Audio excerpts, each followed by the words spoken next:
দারুন নাজাত উৎসাহিত করে তোমাদেরকে যে নেককার মানুষের সোহবতে থাকতে, সে উস্তাদ হোক, সে পীর হোক, সে তোমার বাবা মা হোক, সে অন্য কেউ হোক, ভালো মানুষের সোহবত ছাড়া কখনোই ভালো মানুষ তৈরি হওয়া সম্ভব না। আল্লাহ রসুলের সাহাবীরা তারা কোন ইউনিভার্সিটিতে পড়ে নাই, ব্যারিস্টার সিদ্দিকুর রহমান খানের মতো লন্ডনে যাইয়া তারা বারের ল তারা কিন্তু করে নাই। তারা আল্লাহ নবীর সোহবতেই তারা বড় বড় মানুষ হয়েছে। যেখানে জ্ঞানকে আল্লাহ নবী এত বড় গুরুত্ব দিছে যে ওমর ওর ভিতর একজন ব্যক্তি ছিল যাকে ওই কাফের বন্দীরা শিখাইছে সেদিন। সেই ওমর পরবর্তীতে কি অর্ধ জাহানের খলিফা হয়েছে। ওমরের শাসন সংস্কার গোটা দুনিয়া স্বীকার করে যে তার মতো শাসন সংস্কার পৃথিবীতে আজ পর্যন্ত কেউ করতে পারে নাই। এই ওমরের এই জ্ঞান, এই মেধা আসলো কোত্থেকে? আসছে রাসূলুল্লাহ সাল্লাল্লাহু আলাইহি ওয়াসাল্লামের সোহবত থেকে। এজন্যই দারুন নাজাত মনে করে হৃদয়ের পবিত্রতার জন্য, হৃদয়ের পরিচ্ছন্নতার জন্য সোহবতের খুব প্রয়োজন।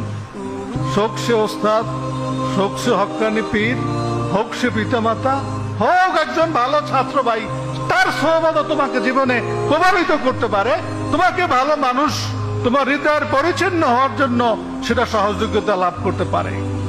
এজন্য দারুন নাজাতের এই যে আমলি কার্যক্রম, এর গুরুত্ব কিন্তু এইখানে। আমল ছাড়া, রিয়াজত ছাড়া মানুষের হৃদয়ের পবিত্রতা ঠিক রাখা বড় কঠিন। সাহাবায়ে কেরামরা আল্লাহ নবীর সোহবত পাওয়ার পরও কিভাবে তারা রিয়াজত করছে, তাদের নামাজ, তাদের তেলাওয়াত, তাদের রিয়াজত কত গভীর ছিল। আল্লাহ নবী কত বড় আল্লাহ পাকের সরাসরি ওহীপ্রাপ্ত, এরপরও তার লাইফে দেখো আমল, সে জামাতের কি গুরুত্ব দিছে, সে নফল নামাজের কি গুরুত্ব দিছে, তিলাওয়াতের কি গুরুত্ব দিছে। নফল পড়তে পড়তে তার পাও ভুলে গেছে, কত কঠিন অবস্থা। এজন্য আমল ছাড়া, রিয়াজত ছাড়া হৃদয়ের পবিত্রতা রক্ষা করা কঠিন। সোহবত যেমন দরকার, ঈমান যেমন দরকার, সেই সাথে কি আমলও দরকার। একজন সাহাবী পৃথিবীতে তুমি পাবা না যে সাহাবী দাড়ি কাটছে, একজন সাহাবী পাবা না যে নামাজ তরক করছে, একজন সাহাবী পাবা না যে আল্লাহ নবীর সাথে কেউ বেয়াদবি করছে।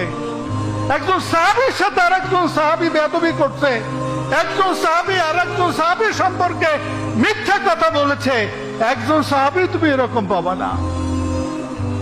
আর আজকে নামাজ লাগবে না, দাড়ি লাগবে না, সোহবত লাগবে না, হ্যাঁ।